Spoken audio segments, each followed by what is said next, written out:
Yo, what's up guys? So today we're going to be going over edit rules, right? These are things that you guys cannot be overlooking. So if you still, after all the tips that I've given, can't edit fast, there's a reason for that. Alright, there's three main things that I think about and that I had to think about whenever I was developing my editing game. And they're things that I discovered, some of them, other things that are just common knowledge. So I'm going to be talking about the three main things that you need to be thinking when you're editing. And when you're trying to go about improving your editing game.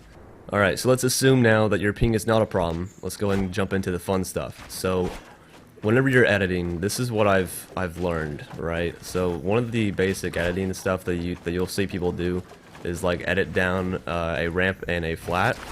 And basically, the way to do this is to you have to really focus on the beginning and ending edits, right? So, if you just swipe this way and, try to miraculously hit your edit and confirm button at the right time, you're probably going to miss it. And I missed it a bunch until I realized that I needed to focus on grabbing the very beginning edit. And then as soon as I land that ending edit, that's when I hit confirm. Before, I would focus so much on the beginning and I would just kind of swipe this way and I would be confirming whenever I was right here. And that's not going to get me anything. I would be confused as to why I'm not editing through my ramp. I was like, I'm going on this, on this motion, and I'm hitting confirm where I thought I was, which was over here, but really I was back here. So just the big tip is to make sure that you're thinking about your beginning as well as your ending. And honestly, the ending is probably the most important. So just make sure that you're keeping that in mind, and that's how you're going to be able to edit through all that. If I had to put one edit rule above all the others, it would be this one. This is literally the edit rule that basically made me edit fast. Without this, I wouldn't be able to do edits like the tunnel edit and the elevation edit. I wouldn't be able to do any of that if I wasn't thinking about this rule. So this is, I'm telling you right now, this is the most important rule when it comes to your editing. Do not overlook this rule. Also, one thing I forgot to mention about the first edit rule, this just proves my point right here. If you're going for the 3-square edit on a flat, or on a wall, right? You might find yourself in the scenario that you accidentally do a door instead of hitting all three. And that's caused by what I was just discussing in this segment, is that you are not allowing yourself enough time, and you're not thinking about the ending edit as much as you really should. So make sure that you're just thinking about that last edit. Now the second most important rule here is to consciously think about how long you're putting your finger on your edit button, or how long, more specifically, how long you are holding the edit button down. So if I go ahead and put a wall out here, right? And I go to edit it, if I'm just spamming my edit button, then I can, pull up the edit menu very, very fast. But if you go here and you accidentally hold it for longer, then it actually takes longer to pull up the edit menu. So if you hold down your edit button longer than you need to, then it's actually going to give you some edit delay. That's what I've discovered in doing this.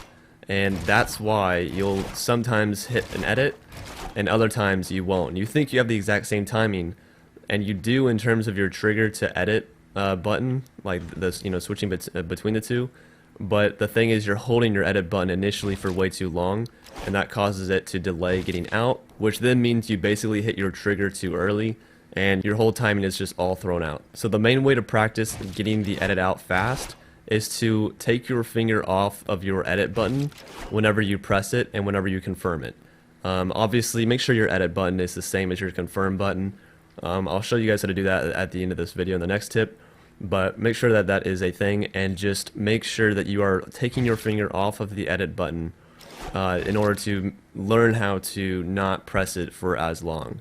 Ideally, obviously, you're not going to be taking your finger off it in the long run, but you are going to want to do that at the beginning just to learn how to not press it for as long. Last edit rule that's causing you to hinder your ability to edit at peak performance is you do not have full mobility whenever you edit. This is mainly caused by poor controller binds, and so obviously you want to have the ideal binds or the ideal grip on your remote. So an easy way to fix this is to play claw. Obviously I actually don't play claw, if you were wondering, but I do use a elite controller that has paddles. So another way to fix it is to have paddles, and this allows me to be able to jump, edit, all simultaneously, so I don't have any hindrance in my editing game at all. If you're on normal Builder Pro, then you're having to like if you go for B to edit, or any button, any A, X, Y, B on an Xbox One remote, if you go for those buttons, then you now can't actually look around at the same time, so you have to hit X, right? So I'm going to use X instead of my paddle. I would have to, like, whenever I'm with my paddle, right, I can look around, I can jump, I can do everything that I need to. But if I go to do X, then I have to, like, not move my reticle at all, because I have to take my right thumb off of my thumbstick, go hit the X button, and now I can look around, right? So there's just a little hindrance there. Now if I play claw, then I could hit the X button at the same time. Obviously I don't play claw, so I'm not about to try to demonstrate that for you guys. But yeah, so it's just something to keep in mind, is to make sure that your binds are like not hindering your ability to jump at the same time that you edit. So you could do this by mapping edit to the left thumbstick and turning auto sprint on. That's one way to do it, because then you can look around, you can walk around, you can do everything, and you can still edit at full mobility. That's the way that I would do it on a normal remote. Also, I would probably map my A or my jump to the right thumbstick, and try to mess around with that. Me personally, I didn't like the way that felt, and so I went out and bought an Elite controller. And my game improved a bunch. So if you do have the financial ability to do so, I do recommend getting one, because it does help your game a lot. So real quick here, let's go ahead and take a look at my settings right now. I'm rocking 0.9 and 0.7 for my X and Y, then 0.3, 0.3, then 1.15 building. So I'm basically on 10.8 for my building, if you're wondering. So there is that, and I also have sprint by default on, wherever that is. There it is. I have that on. I have instant builds on. But one thing to note is that your editing is tied to your combat sensitivity. So that would be this sensitivity, right?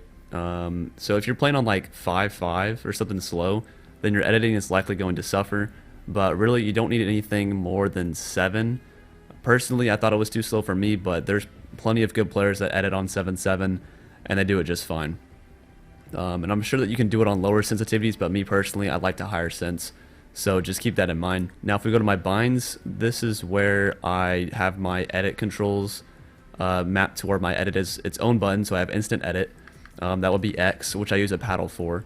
And then because of that, I also have confirm on X. So I also confirm with the paddle. And so that's the way you do that, right? I don't know why a lot of people are asking. This is really not a complicated thing. But you go here, you make one button edit, and then you go to your edit controls and you make that confirm. That's pretty much the way to make your confirm button the same as your edit button. So not a hard thing to do. Make sure you do that. Alright, and lastly, let's go ahead and talk about ping. You can see at the top left of my screen, I have ping of roughly anywhere from 25 to around 45. This is an ideal range, and a realistic range. Obviously, 0 to like 15 would be like the preferred. You just have amazing ping. But most people, I sent out a poll, and most people have the like 25 to 45 range, or 15 to 45 range, whatever I labeled it. And that's actually surprising to me, but that is the fact. It's about 50% of the people that voted said that they were in that range. And this is a good thing, because this is a really good range to be in. You don't really need anything better. You don't necessarily need it, and you certainly don't want anything worse. So anything above like 45 is when your editing is going to start suffering. You can still perform really well in the 45 to like 75 range. So if you're in that range, don't think I'm saying that you obviously can't play good. You can still play really good, but you will have a slight edit delay compared to someone that's a little bit lower. So just keep that in mind.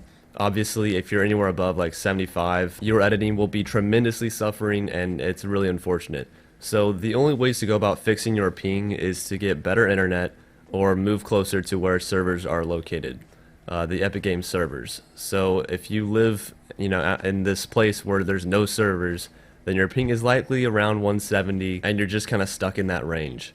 It's really unfortunate, but the only way to fix that is to move closer to the servers. Now if you live closer to the servers and you get better internet, then you can still lower your ping slightly that way.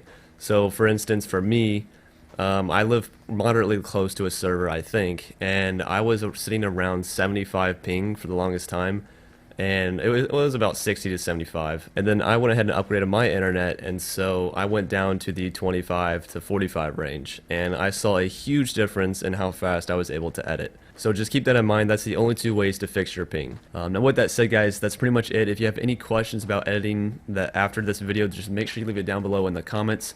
Also, let me know what your average ping is, because I am very curious to know, just to get a better idea of where the community stands as far as that is concerned. And yeah, I also have a Twitter at @Trypal_YT if you do want to follow me there.